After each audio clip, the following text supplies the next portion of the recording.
Welcome back, ladies and gentlemen, to Fallout 4. My name's Camel, and this video is going to be a walkthrough guide in which I will show you how to acquire the unique piece of power armor known as Tessa's Fist. And for technical sakes, I'm also going to be considering it as a unique weapon because it is specifically designed to be used with an unarmed build. So it's actually much more of a weapon than it is a piece of armor. And after thorough research and lots of messing around, hopefully I can dispel myths that unarmed builds are bad. Because to be honest, using Tessa's Fist actually got pretty mental. So to acquire this piece, we need to come to the Quincy police station, which on the Pip-Boy map can be found to the southeast of Diamond City. Standing right inside the station will be the gunner named Tessa, standing here in her power armor. And darling, we're not here for you, we're here for your arm. So after giving her a bouquet of bullets, as we can see in her inventory, we will find Tessa's Fist, the unique piece of power armor. And of course, be sure to grab it with your own fist. Now, unlike always, we're not actually going to be reducing our character's special attribute stats to 1. However, I do have no bubblehead perk or magazine effects applied to my character. Now, the reason we're not doing this stat is because as soon as you hop into a set of power armor, which is the only place that Tessa's Fist can be used, your strength automatically defaults to 10. So regardless of what my strength is outside the power armor, it's going to go up to 10 as soon as I hop into the power armor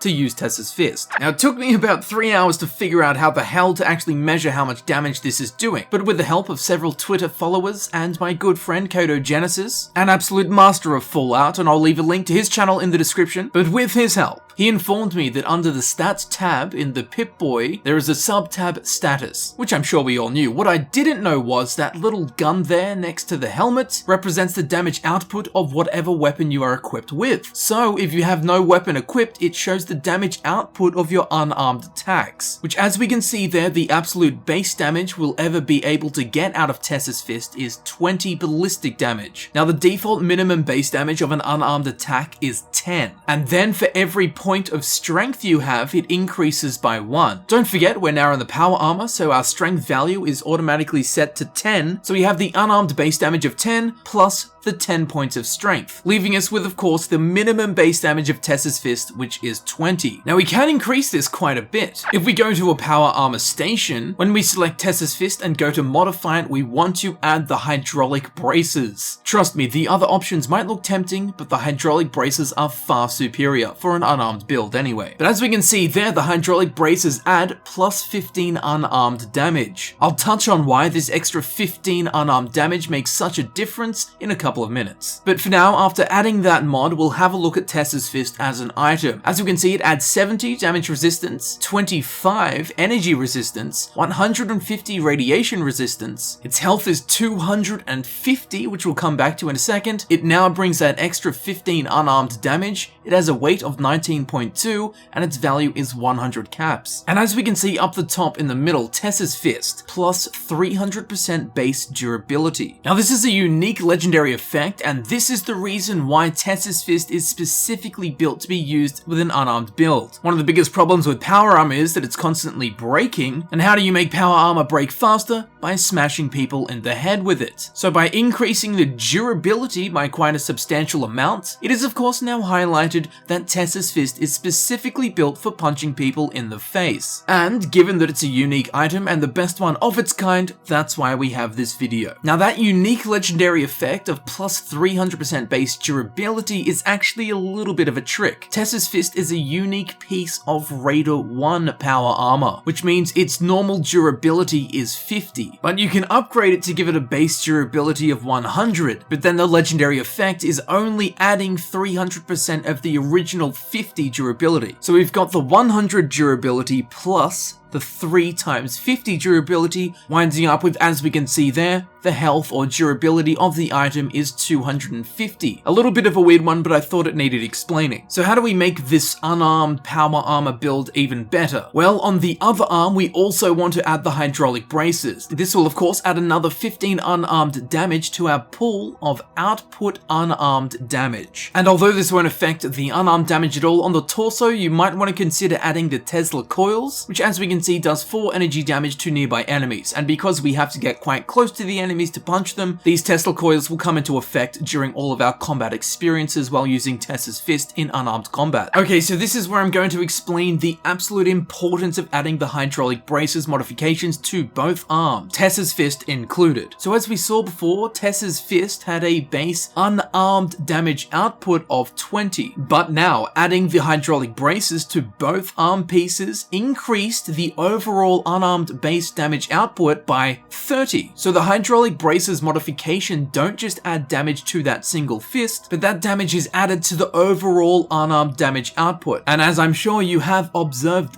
by now, with the Hydrolic Bracers added to both arms, we now have a base unarmed damage output of 50 ballistic damage. And this core 50 damage is what the perks are going to affect. Now, I don't normally run through perks in terms of increasing damage, but because this video is very one-off, and for me personally trying to figure out how this works was quite difficult, I thought I would run us all through how to get the best results with Tessa's Fist. So as we talked about earlier, for each point of strength, it will increase the base unarmed damage output by 1. And inside the power armor, you can increase your strength with food, meds, chems, and some perks such as solar powered. So if you wish to take your strength higher inside the power armor, you can do so using those methods, and I'm sure there's some others. Okay, so now we want to get all 5 Iron Fist perks. Punching attacks now do double damage. If you so wish, and I have chosen to do this, I'm going with the Lone Wanderer perk. When adventuring without a companion, you do 25% more damage. Now we want to go with the Bloody Mess perk. We only need 3, which as we can see, you now inflict plus 15% damage in combat. This is where things start getting a little bit more complex. You want to go 2 out of 3 with the Rooted perk. While standing still, you now gain plus 50 damage resistance, but your melee and unarmed attacks do 50% more damage. And speaking of mathematical complexities, we want to go 2 out of 2 with the Blitz perk. That's melee distance is increased even more, but what really matters, the further the Blitz distance, the greater the damage. I'll talk much more deeply on the Blitz perk later on in the video. Now, if you want to do sneaking, the best way to do this is probably with a Stealth Boy, to be honest, and a big set of power armor. But if you do want to sneak it all, you should know something. The Ninja perk. When you go 3 out of 3, what we can see there, your ranged sneak attacks now do 3.5 times normal damage, and melee sneak attacks do 10 times normal damage. As you probably noticed, it doesn't mention unarmed. Sadly, for unarmed, it is only a 3.5 times multiplier, and not 10 times like melee attacks. So you can go 3 out of 3 with that if you like. And finally, we'll want to go with better criticals. 3 out of 3, your criticals now do 2.5 times as much extra damage. So after that, I still had a strength of 10 and I had no bobblehead or magazine effects applied.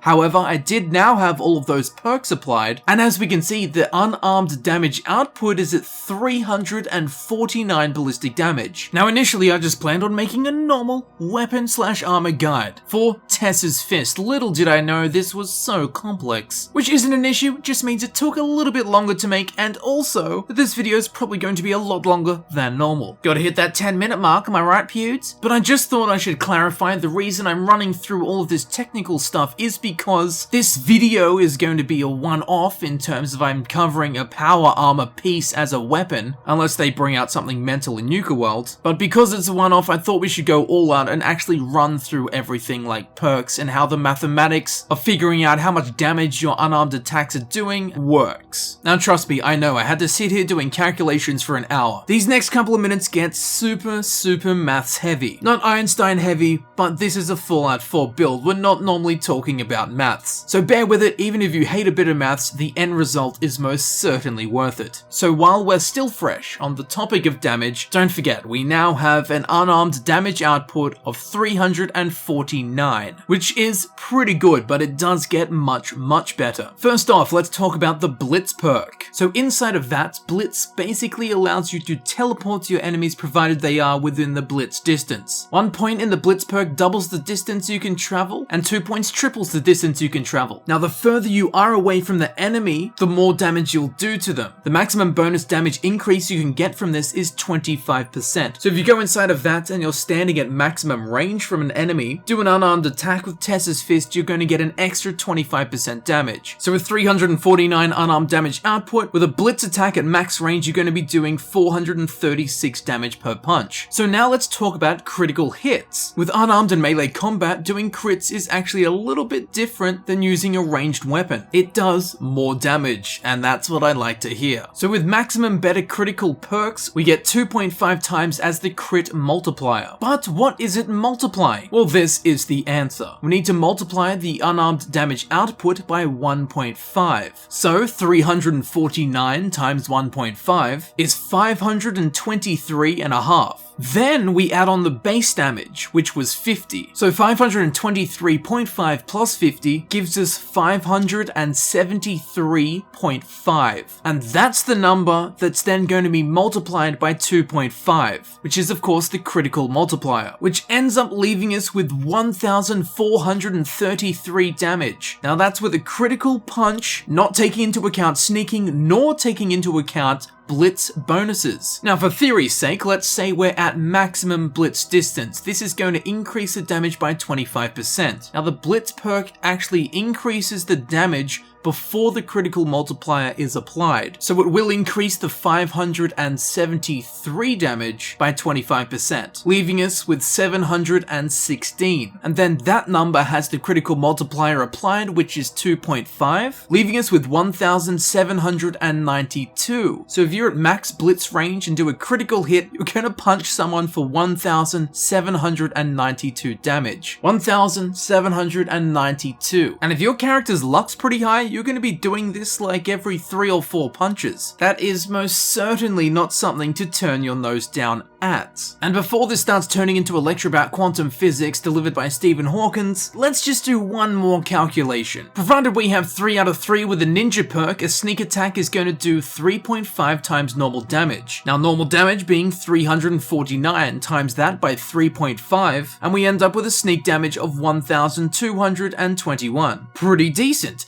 Now let's say you're at maximum blitz range and you get the extra 25%. Well, that 25% is going to be added to the initial 349. So the max range blitz damage will be 436. Times that by the sneak multiplier being 3.5, and we end up with a blitz sneak attack of 1,526. Now because critical damage and sneak damage are 2 separate critical calculations, we can actually add them together to get the ultimate damage of a sneaking critical maximum ranged blitz attack. So max blitz critical hit was 1,792, and the max blitz sneak attack was 1,526. Put those two together and to get a sneaking critical max blitz attack, we end up with 3,319 damage. Okay, that is an actual number you can actually punch people for. And you know what? You can actually get it even higher. All you need to do is simply increase your strength. Couple of points in strength increases the base unarmed damage output a little bit, but a couple of points at the start can add hundreds of extra damage at the end. Also on top of that, there are bobbleheads and magazines which will add even more damage. So hopefully I have clarified that not only unarmed builds, but using Tessa's Fist is actually pretty nuts. Now you could get this exact same damage from using any power armor arm pieces, but as we know, Tessa's Fist has that hugely high durability. Now you might be thinking that Tessa's Fist is only a piece of Raider power armor, which isn't that good compared to other sets of power armor. But the reason we know Tessa's Fist is built for unarmed combat is its huge durability, and provided you give it the durability upgrade, taking its base durability to 100, then you get the extra 150 from the legendary effect, you end up with 250 durability, which is still even more durable with an even higher item health than X01 Mark 6. That set's arm pieces have a durability of 215. So Tessa's Fist is actually 35 item health points or durability points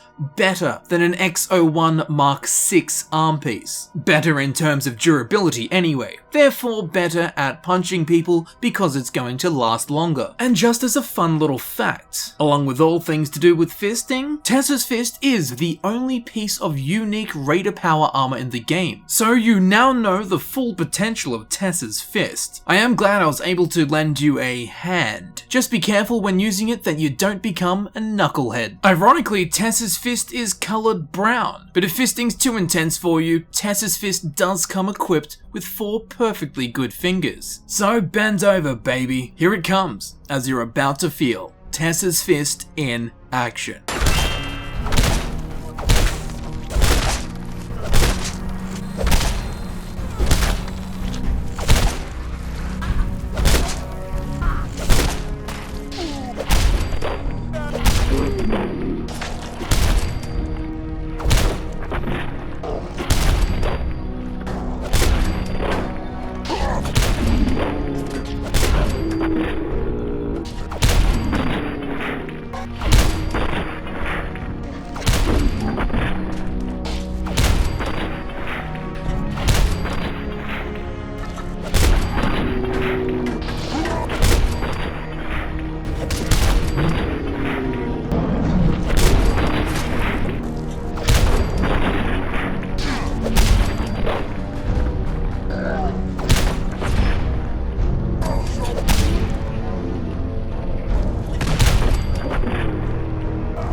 And there you have it, ladies and gentlemen. I've been Camel, and this has been my guide for the unique piece of power armor known as Tessa's Fist, specifically built to be used during unarmed combat. So, ironically, it's a bit more of a weapon. If it did help you out, which I do hope it did, I think you will be very interested on clicking on the playlist button on screen. This, of course, will take you directly to my Fallout 4 Guides playlist, where you can select videos you wish to watch freely. Or you can check in the description, where it will be frequently updated with links to new Fallout 4 guides that I upload. If you are a fan of getting elbow deep, please feel free to follow me on Twitter. The link can also be found in the description. And with all that said, as always, I would like to thank you very much for watching. It's been an absolute pleasure having you here with me, and I will see you very shortly in the next video. I'll see you there in a second.